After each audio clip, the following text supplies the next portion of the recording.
ونعوذ بالله من شرور أنفسنا ومن سيئات أعمالنا من يهده الله فلا مضل له ومن يضلله فلا هادي له أشهد أن لا إله إلا الله وحده لا شريك له وأشهد أن محمدا عبده ورسوله فقال الله تعالى في كتابه العزيز يا أيها الذين آمنوا اتقوا الله حق تقاته ولا تموتن إلا وأنتم مسلمون يا أيها الناس اتقوا ربكم الذي خلقكم من نفس واحدة وخلق منها زوجها وبث منهما رجالا كثيرا ونساء واتقوا الله الذي تساءلون به والأرحام إن الله كان عليكم رقيبا يا أيها الذين آمنوا اتقوا الله وقولوا قولا سديدا يصلح لكم أعمالكم ويغفر لكم ذنوبكم ومن يطع الله ورسوله فقد فاز فوزا عظيما أما بعد فإن أصدق الحديث كتاب الله وخير الهدي هدي محمد صلى الله عليه وسلم وشر الأمور محدثاتها وكل محدثة بدعة وكل بدعة ضلالة وكل ضلالة في النار اللهم صل على محمد وعلى آله وأصحابه ومن تبعهم بإحسان إلى يوم القيامة.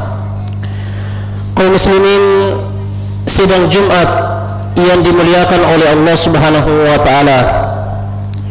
Di dalam Al-Qur'an dalam surat Thaha Allah Subhanahu wa taala memberikan peringatan kepada kita semua untuk tidak menjauhkan diri-diri kita dari Al-Qur'an, agar kita tidak mengabaikan Al-Quran, tidak meninggalkan Al-Quran, baik dalam artian tidak mempelajari Al-Quran, tidak membaca Al-Quran, ataupun dalam artian tidak mau mengamalkan Al-Quran tersebut. Allah Subhanahu wa ta'ala berfirman, "Wa man a'rada an dzikri fa inna lahu ma'isyatan dunka wa nahsyuruhu yaumal qiyamati a'ma." Barang siapa yang berpaling dari Al-Qur'anul Karim, maka Allah Subhanahu wa taala akan memberikan kepadanya ma'isyatan dunka, kehidupan yang sempit. Dan jumhur ulama tafsir kita mengatakan yang dimaksud dengan ma'isyatan dunka dalam ayat ini yaitu adabul qabri, siksa dan adab kubur.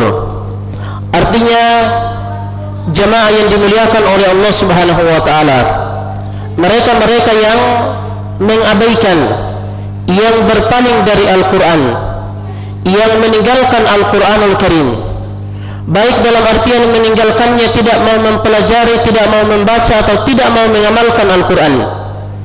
Ketika mereka berada di alam kubur, maka Allah Subhanahu wa ta'ala akan menyiksa mereka dengan adab atau siksa kubur. Wa nahsyuruhu yaumal qiyamati a'ma. Kemudian Allah Subhanahu wa ta'ala akan membangkitkan mereka pada hari kiamat kelak dalam keadaan buta. Para ulama kita, mereka berbeda pendapat ketika menafsirkan ayat ini. Apa yang dimaksud dengan dibangkitkan wa nahsyuruhu yaumal qiyamati a'ma? Apa maksudnya mereka dibangkitkan dalam keadaan buta pada hari kiamat kelak? Sebagian ulama kita mengatakan maksudnya adalah mereka akan dibangkitkan dalam keadaan buta yang sebenarnya, tidak bisa melihat apa-apa. Sebagian ulama kita mengatakan maksudnya adalah mereka akan dibangkitkan dalam keadaan buta basirah. Artinya mereka tidak akan bisa mempertanggungjawabkan perbuatan mereka di hadapan Allah Subhanahu wa taala. Salah seorang ulama kita, Al-Imam Ibnu Qayyim Al-Jauziyah rahimahullahu taala, kemudian mengumpulkan kedua pendapat ini. Beliau mengatakan bahwa di hari kiamat kelak ada dua kebangkitan. Kebangkitan yang pertama adalah minal qabri ilal mauqif. Kebangkitan ketika Allah Subhanahu wa taala membangkitkan manusia dari kuburan mereka. Kemudian mereka akan dikumpulkan di padang mahsyar. Dan sebagaimana yang kita ketahui bersama para hadirin, para jamaah yang dimuliakan oleh Allah Subhanahu wa taala, ketika manusia dibangkitkan oleh Allah Subhanahu wa taala dari kuburan mereka lalu dikumpulkan di padang mahsyar, maka disinilah mereka akan mempertanggungjawabkan perbuatan mereka di hadapan Allah Subhanahu wa taala. Adapun orang-orang yang meninggalkan Al-Quran, yang mengabaikan Al-Quran di kehidupan dunia ini, mereka tidak mau membaca Al-Quran, mereka tidak mau mempelajari Al-Quran, mereka tidak mau mengamalkan Al-Quran, maka pada kebangkitan yang pertama ini mereka akan dibangkitkan dalam keadaan buta basirah, tidak bisa mempertanggungjawabkan perbuatan mereka di hadapan Allah Subhanahu wa taala, yang dimana disinilah di padang mahsyar ini kita akan mempertanggungjawabkan amalan-amalan kita, perbuatan-perbuatan kita di hadapan Allah Subhanahu wa taala. Kemudian beliau mengatakan, Al-Imam Ibnu Qayyim Al-Jauziyah rahimahullahu taala, kebangkitan yang kedua adalah kebangkitan yang terjadi ketika Allah Subhanahu wa taala telah menghisab semua amalan manusia di padang mahsyar, maka Allah Subhanahu wa taala akan kembali menghancurkan mereka, kemudian dibangkitkan untuk kedua kalinya. Pada kebangkitan yang kedua ini mereka akan digiring untuk menuju sirat, dan sirat ini Allah Subhanahu wa taala bentangkan di atas neraka. Di ujungnya ada surganya Allah Subhanahu wa taala, dan di bawahnya adalah nerakanya Allah Subhanahu wa taala. Beliau kemudian mengatakan, pada kebangkitan yang kedua ini orang-orang yang meninggalkan Al-Quran di kehidupan dunia, tidak mau mempelajari Al-Quran, tidak mau membaca mengamalkan Al-Quran, maka mereka akan dibangkitkan dalam keadaan buta yang sebenarnya. Mereka tidak akan bisa melihat apa-apa. Para hadirin sidang Jumat yang dimuliakan oleh Allah Subhanahu wa taala, marilah kita merenung sejenak. Sirat ini sangatlah tipis. Disebutkan dalam sebuah riwayat bahwa dia lebih halus daripada sehelai rambut. Maka jangankan orang yang dibangkitkan dalam keadaan buta, mereka saja yang dibangkitkan dalam keadaan bisa melihat. Tentunya kalau kita berpikir menggunakan logika kita, mereka tidak akan bisa melewatinya kecuali dengan izin Allah Subhanahu wa taala. Apatah lagi mereka yang di hari itu Allah Subhanahu wa taala bangkitkan dalam keadaan tidak bisa melihat apa-apa. Oleh karena itu di penghujung ayat ini Allah Subhanahu wa taala berfirman, qala rabbi lima hasyartani a'ma wa qad kuntu basira. Orang-orang yang dibangkitkan dalam keadaan buta pada hari kiamat kelak, mereka akan berbicara di hadapan Allah Subhanahu wa taala, mengapa kami dibangkitkan dalam keadaan buta, padahal dahulu di kehidupan dunia kami bisa melihat. Maka Allah Subhanahu wa taala kemudian menjawab keluhan mereka ini, qala kadzalika atatka ayatuna fanasitaha wa kadzalika al-yawma tunsa. Kata Allah Subhanahu wa taala, demikianlah di kehidupan dunia didatangkan kepada kalian ayat-ayat kami, didatangkan kepada kalian Al-Quran, namun kalian mengabaikan, kalian melupakan Al-Quran tersebut. Maka sebagai balasannya, sebagaimana kalian telah mengabaikan dan melupakan Al-Quran di kehidupan dunia, maka di kehidupan ini pula kami akan mengabaikan dan melupakan kalian. Para hadirin yang dimuliakan oleh Allah Subhanahu wa taala, di depan kita ada bulan Ramadan. Sebentar lagi dengan izin Allah Subhanahu wa taala tentunya kita akan dipertemukan dengan bulan yang penuh rahmat, bulan diturunkannya Al-Qur'anul Karim. Maka marilah kita banyak berdoa kepada Allah Subhanahu wa taala, semoga dengan momentum bulan suci Ramadan ini bisa mengembalikan kita, bisa menjadikan jiwa-jiwa kita, hati-hati kita dekat dengan Al-Quran, menjadikan kita menjadi orang-orang yang senantiasa rindu, yang senantiasa hati mereka terpaut dengan Al-Quranul Karim.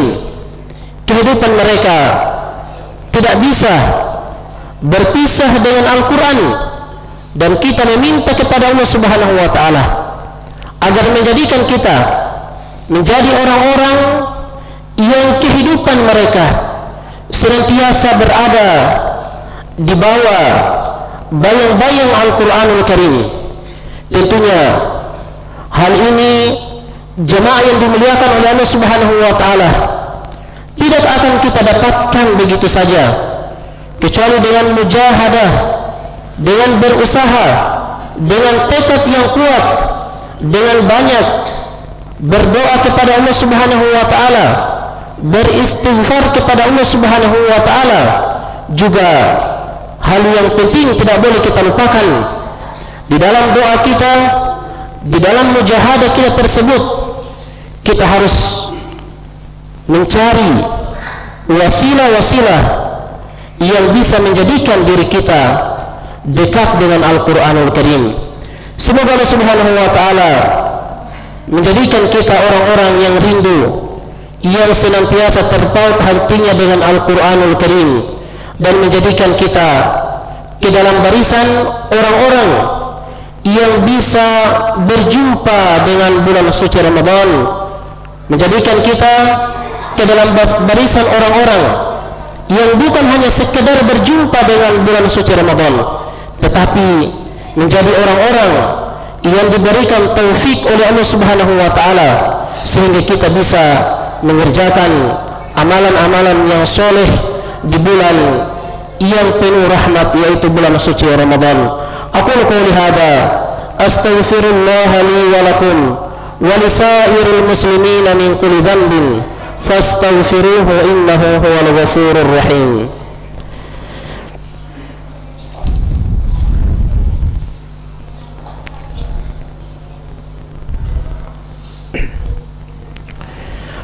Alhamdulillahi rabbil alamin, wassalatu wassalamu ala Muhammadin wa ala alihi wa ashabihi wa man tabi'ahum bi ihsan ila yaumil qiyamah.